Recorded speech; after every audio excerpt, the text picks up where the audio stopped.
जब आपके सर पर सकटासुर बैठे तो बस भगवान के सामने बैठ जाओ, मोतियों की माला का जाप। इसके बाद श्री कृष्ण को मारने के लिए कंस ने त्रावर्त को भेजा। तृणों का आवर्त, तृणों का खजाना, जिसका नाम है तृणावर्त। एक दिन यशोदा जी कन्हैया को अपनी गोद में बिठलाकर दुलार कर रही थी, प्यार कर रही थी। और जब मैया यशोदा कन्हैया को गोद में लेकर प्यार कर रही थी, तब तक कन्हैया ने उधर से देखा कि तृणावर्त आ रहा है। तृणावर्त किस रूप में आया है? तृणावर्त बवंडर बन करके आया है। तो जब कन्हैया ने देखा कि तृणावर्त आ रहा है, तो कन्हैया ने अपना वजन इतना बढ़ा लिया कि मैया उस वजन को सहन नहीं कर पाई और कन्हैया को वहीं उतार दिया, कन्हैया को लिटा दिया। इसके बाद मैया यशोदा अपने घर के कामों में लग गई। तृणावर्त आया, बवंडर बन के आया था, तो बवंडर में ही कन्हैया को लेकर के आकाश में उड़ गया। जब ये आकाश में उड़ा तो फिर कन्हैया ने इतना वजन बढ़ा लिया कि तृणावर्त उस वजन को सहन नहीं कर पाया और तृणावर्त के प्राण पखेरु उड़ गए। इस तरह से मेरे कन्हैया ने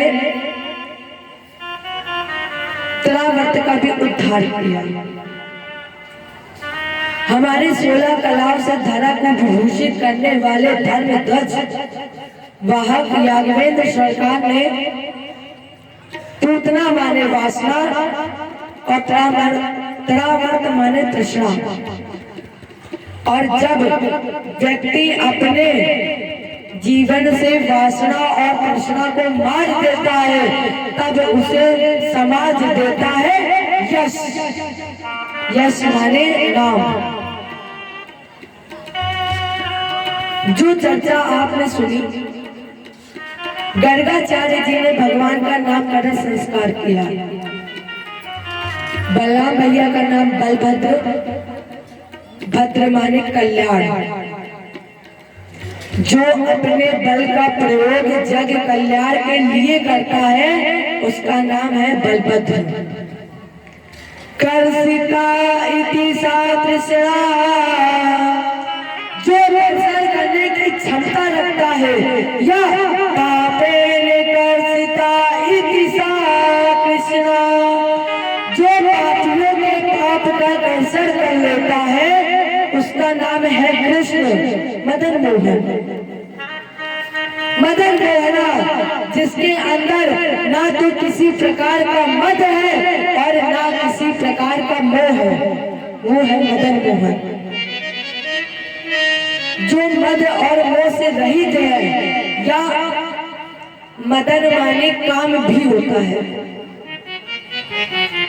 जिसने मदन का मर्दन किया है, अपने काम का दमन किया है, जिसने अपने काम को जीता है, वो है मदन मोहन, गोविंद गोपाल। अब इसके बहुत से नाम हैं। क्या शोभा है इनकी, हमारे ठाकुर जी की क्या शोभा है। सोहत है चंदवा सिर मार के,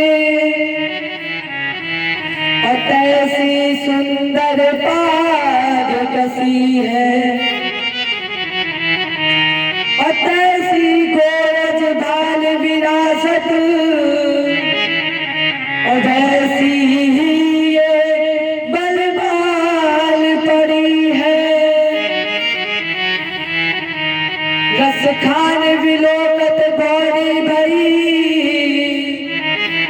और जगमूंद के ग्वार पुतार हंसी है।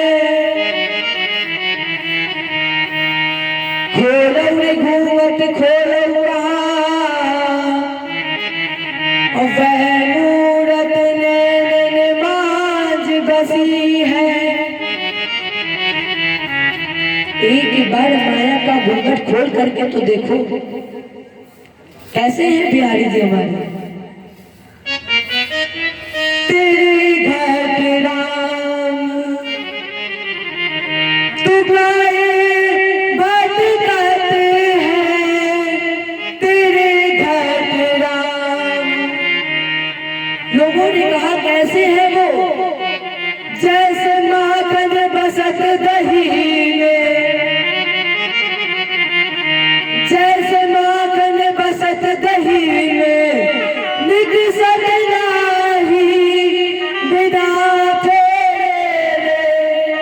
तेरे घट राम तुगाए बात कहते रे, तेरे घट राम। एक बार माया का घमंड खोल करके देखो। और जब इनकी दिव्यता का वर्णन किया गया, भगवान इधर माखन रोटी खा रहे थे, एक कौवे की दृष्टि पड़ी, अब वो कौवा आया रोटी लेकर के उड़ के चला गया। हमारे कन्हैया तो है नटखटी, जब कौवा रोटी लेकर के चला गया तो कन्हैया वहीं लेट करके लोट करके रोने लगे। सारा शरीर धूल दूषित हो गया, और जब ये धूल दूषित हो गए तो कवि ने लिखा कि कैसे लग रहे थे हमारे श्याम जी। धूल भरे अति शोभित श्याम जू, और कैसी बनी सिर सुंदर चोटी, और खेलत खात फिरे अगना, और हरी हाथ से ले गए माखन रोटी।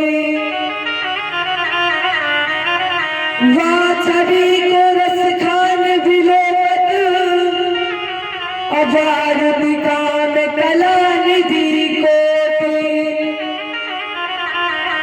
काग के भाग कहा कहिए, अरे हरी हाथ से ले गए माखन रोटी। हाथ से भगवान भगवान की रोटी ले गया। ऐसा लग रहा था कि धूल में जैसे शरद पूर्णिमा का चंद्रमा बादलों में छुप गया। अभी इनका एक नाम बनमाली भी है। इनके शरीर का जो श्रृंगार है वो वनस्पतियों का है। आपको पता है प्यारे, जब तक भगवान गोकुल और वृंदावन में रहे हैं तब तक नंगे पैर रहे हैं। क्यों? क्योंकि भगवान जानते थे अगर हमें गरीबों का आनंद लेना है, गरीबों के साथ रहना है, तो हमें गरीब बनकर ही रहना होगा। तभी हमें गरीबों का आनंद मिलेगा, गरीब का आनंद मिलेगा। तो भगवान जब तक गोकुल वृंदावन में रहे तब तक हमारे प्यारे प्रभु नंगे पैर रहे। इनका श्रृंगार कैसा है? सोहत है चंद्रमा सिर मार के। सबसे पहले मुकुट भगवान के जो बना है वो मोर का है, मोर के पंख का। किस मोर के पंख का? जिसे मोर ने छोड़ दिया है या जिसने मोर को छोड़ दिया? जिसे मोर ने छोड़ा या जिसने मोर को छोड़ दिया। अर्थात राजेंद्र हमारे प्यारे प्रभु के सर पर वही ताज बनता है जिसे ये समाज छोड़ देता है या जो व्यक्ति समाज को छोड़ देता है, वही हमारे प्यारे प्रभु के सर का ताज बनता है। जिस दिन हम सभी शरीर समाज संसार को छोड़ देंगे उस दिन हमें परमात्मा आसानी से मिल जाएंगे। और जब आप शरीर समाज संसार छोड़ दे फिर खाली मत बैठिए, 3 चीजें पकड़ लीजिए। जब आप शरीर समाज संसार छोड़ दे तब 3 चीजें पकड़िए। क्या? भक्ति ज्ञान और वैराग्य। क्योंकि भक्ति ज्ञान वैराग्य बिनु छूटे न माया फंदु, बिन छूटे भेटे नहीं पूर्ण परमानंद। जब आप शरीर समाज संसार छोड़ देंगे तो फिर भक्ति ज्ञान वैराग्य पकड़ लें। और जब आप भक्ति ज्ञान वैराग्य पकड़ लेंगे तो हमारे परमात्मा दौड़ते हुए आएंगे आपके पास। फिर आपको ढूंढने की जरूरत नहीं पड़ेगी कहीं। तो भगवान के गले में बनमाल पड़ी है वनस्पतियों की। ये कितनी लंबी है कि इस माला का निचला सिरा जो सिरा है ये हमारे बिहारी जी के चरणों के अंगूठों को छू रहा है।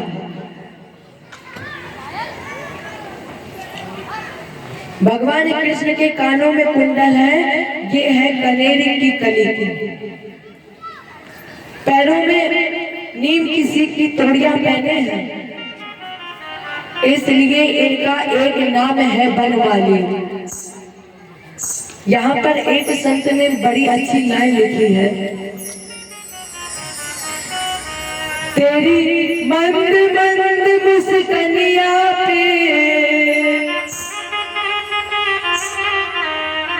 क्या अच्छी लाइन लिखी है कवि ने, सोच रखी। तेरी मंद मंद मुस्कनिया पे बलिहार सामझू,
एकदा क्रीडमानस्ते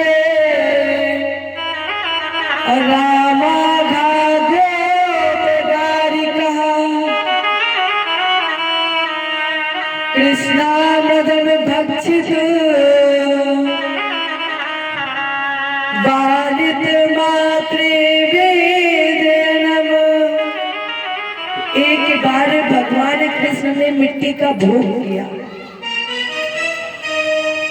मिट्टी का भोग लगाया एकदा, और जैसे ही इन्होंने मिट्टी का डेला मुंह पर रखा, बलराम भैया ने देख लिया और बलराम भैया ने कहा, क्या कन्हैया तुम्हारे अंदर बड़ी इतनी अच्छाइयां थी जो तुम्हें एक अच्छाई और ले आए, क्या किया हमने? बलराम भैया बोले तुमने मिट्टी खाई है अभी, चलो भैया यशोदा के सामने। और कन्हैया की पकड़ी बाह और मैया यशोदा के सामने ले गए और कहा, बलराम भैया ने, मैया आपको पता है कि आपके लाला ने मिट्टी खाई है? यशोदा मैया ने पूछा, क्या लाला मिट्टी खाई? अब बेचारे खाए तो है और कैसे बोल दे कि खाई, अगर बोल दिया खाई तो डंडे पड़ जाएंगे, और फिर अगर हमने मुंह खोल करके कहा कि नहीं खाई तो मैया यशोदा को मुंह का डेला, मुंह में रखा हुआ डेला दिख गया, तब तो फिर गए हम। तो कन्हैया ने धीरे से सर नीचे किया और सर ऐसे हिला दिया, नहीं मैया हमने मिट्टी नहीं खाई। अरे बलराम ये तो कह रहा है कि मैंने मिट्टी नहीं खाई और तुम कह रहे हो इसने मिट्टी खाई। भैया बलराम बोले, मैया जितना सीधा बन रहा है ना इतना सीधा है नहीं, जितना सीधा आप समझ रही हो उतना सीधा नहीं है। मैया ने पूछा, काय लाला मिट्टी खाई? अरे ये तो कह रहा है कि तूने मिट्टी खाई है। अच्छा हम ऐसे नहीं मानेंगे। कन्हैया ने पूछा, फिर कैसे मानेंगी आप? पहले जो माताएं होती थी वो अपने बच्चों से कहती थी आ करो आ, तो यशोदा मैया ने लाला से कहा कि आ करो, मुंह खोल कर दिखाओ, तभी हम मानेंगे कि तुमने मिट्टी नहीं खाई। और जैसे ही हमारे कन्हैया ने, भगवान ने मुंह खोला, वहां मिट्टी का ढेला नहीं था। ये तो अखिल विश्वपति है। जैसे ही भगवान कृष्ण ने मुंह खोला तो भगवान कृष्ण के मुख में संपूर्ण ब्रह्मांड, उस ब्रह्मांड में एक गोकुल, एक यशोदा, एक कृष्ण, उस कृष्ण का भी मुख खुला, उसके अंदर भी सारा ब्रह्मांड, एक यशोदा, एक गोकुल और एक कृष्ण। मुख में 7 ब्रह्मांड, 7 गोकुल और 7 कृष्ण। बाल कृष्ण के खुले हुए मुख में 7 ब्रह्मांड, 7 गोकुल और 7 यशोदा, 7 कृष्ण। दिख रावा माता निज अद्भुत रूप अखंड, और बोले भैया मैं कौन हूँ? रोम रोम प्रतिलागे, कोटि कोटि यशोदा जी डर गई, आंख बंद हो गई, नेत्रों से अश्रु बह गए।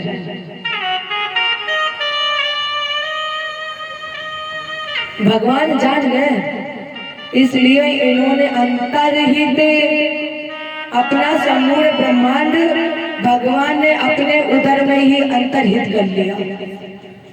बोले मैया मैंने मिट्टी नहीं खाई। यशोदा जी को जब होश आया, यशोदा जी ने कहा हाँ लाला तुमने मिट्टी नहीं खाई है। कन्हैया बोले हाँ अब तो तुम वही बोलोगी जो हम बोल रहे हैं। हमें कहेंगे हमने मिट्टी खाई, तुम कह दोगी हाँ खाई, हम कहेंगे नहीं खाई तो तुम कह दोगी नहीं खाई। अरे मैया ना मानो तो हम मुंह खोल करके दिखाए हाँ करें। यशोदा जी बोली अरे लाला मुंह तो कभी सपने में भी मत खोल लेना। अब राजेंद्र जरा सोचिए,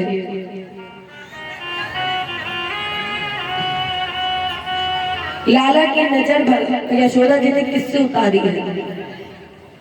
लाला की नजर मैया यशोदा ने उतारी है गौमूत्र से स्नान करा के, जिसके लिए लिखा गया है भ्रगुटी विलास सृष्टि लय हुई। जिसकी भ्रगुटी उठ जाती है जन्म हो जाता है, और जितनी देर में भुगती है इतनी ही देर में पालन हो जाता है। पलक झपकती है इतनी ही देर में श्रृंगार हो जाता है। वही आज भगवान मैया यशोदा की गोद में अपनी नजर उतरवा रहे हैं। मैया यशोदा ने नजर उतारी, बढ़िया वस्त्र पहनाए, काजल लगाया और दरवाजे पर बैठा दिया। अब भगवान ने घुटनों घुटनों चलना प्रारंभ किया, और ये घुटनों घुटनों चलते चलते सीधे गौशाले में पहुंचे। गौशाले में तो पानी गोबर सब होता ही है, और जहाँ बच्चों को पानी मिल जाए तब तो बिल्कुल एक छप छप करते ही रहेंगे जब तक नहीं पूरे भीग जाए।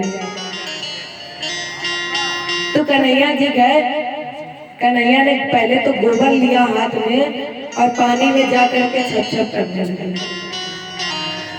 मैया यशोदा बाहर निकल के आई और कहीं अरे लाला अभी तो हमने तुम्हें नहलाया था, नए वस्त्र पहनाए थे और तुमने फिर अपने आप को गंदा कर लिया।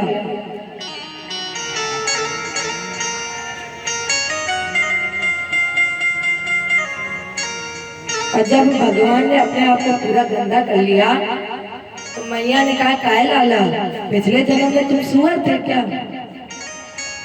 अब भगवान ने बोला मैया की तरफ देख रहे हैं। भगवान ने कहा हमारी तरफ क्या देख रहे हो? कन्हैया ने कहा भगवा इतने छुप छुपा करके आए कि मैया को पता ना चले, और फिर भी मैया जान गई कि हम पिछले जन्म में सुअर बने थे। इसके बाद मैया ने फिर नजर उतारी, फिर तैयार किया और अब की बार फिर दरवाजे पर बैठा दिया। अब की बार जब दरवाजे पर बैठे तो उधर से पंडित जी आ रहे थे लड्डू का डिब्बा लिए। लाला को देखा, लाला से पूछा लाला लड्डू खाओगे? बच्चों को मीठा तो ज्यादा ही पसंद होता है, जितने लड्डू मिले जितनी चॉकलेट मिले कम है उनके लिए। पंडित जी ने कहा कि लड्डू खाओगे? कहता कि हाँ हम खाएंगे, लाओ। पंडित जी ने एक लड्डू दिया, खा लिया। पंडित जी ने पूछा और खाओगे? कन्हैया बोले हाँ और दे दो, और खा लेंगे। दूसरा दिया, दूसरा भी खा गए। पंडित जी ने पूछा और? कन्हैया बोले अरे एक एक करके क्या दे रहे हो, पूरा डिब्बा ही दे दो हमें। एक लो एक लो एक लो, पूरा डिब्बा लाओ ना। मैया यशोदा कहती काय लाला पिछले जन्म में तुमका पंडित थे। फिर बलराम जी की तरफ देख रहे। बलराम भैया ने कहा हमारी तरफ क्या देख रहे हो? देवगा चाहे जितना छुप छुपा के आओ मैया पहचान ही लेती है। अरे अभी तो हम 2 दिन पहले बाबरी भगवान तो बने थे। इसके बाद इनके कुछ मित्र भी हैं, श्रीदामा, मनसुका, सुदामा, वीर, भानु, मधुमंगल। इन सबको बैठाल करके भगवान ने कहा कि हमें गोपियों के घर चलना है। सभी मित्रों ने पूछा क्यों गोपियों के घर क्यों जाएंगे? भगवान ने कहा प्रेम के बस है दया निधान, जाति पाति का जिक्र वहाँ क्या। कितने प्रेम के वशीभूत है भगवान, जहाँ है प्रेम प्रधान, प्रेम के बस है दया निधान। शिवरी के झूठे बेरों को, शिवरी के झूठे बेरों को दिया जिन्होंने मान, प्रेम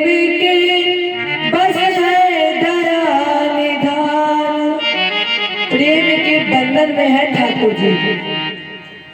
और गोपियां तो ये चाहत रखती ही थी कि कब हमें लाला के दर्शन हो। और भगवान ने अपने भक्तों के दर्शन के लिए एक योजना बनाई जिसे हम आप माखन चोरी के नाम से जानते हैं। अब पहले ये विचार करिए क्या भगवान को चोरी करने की जरूरत है? जिसके लिए वेदों में लिखा गया है 3 लोग 14 भवन का मालिक है, आपका एक तुलसी का दल रखने के लिए उसके पास जगह नहीं है। तो जब आपके लिए जगह नहीं है तो क्या उसे चोरी करने की जरूरत है? उसे क्या धन की चाहत है? ये गोपियों के प्रति इतने प्रेम के वशीभूत थे, परिणाम स्वरूप भगवान ने एक ग्वालों का काम बांट दिया। प्रत्येक गोपियों के यहाँ जाने की योजना बनाई और मनसुखा को काम दे दिया कि घर घर में देखे कि कहाँ क्या हो रहा है और कहाँ माखन रखा जा रहा है।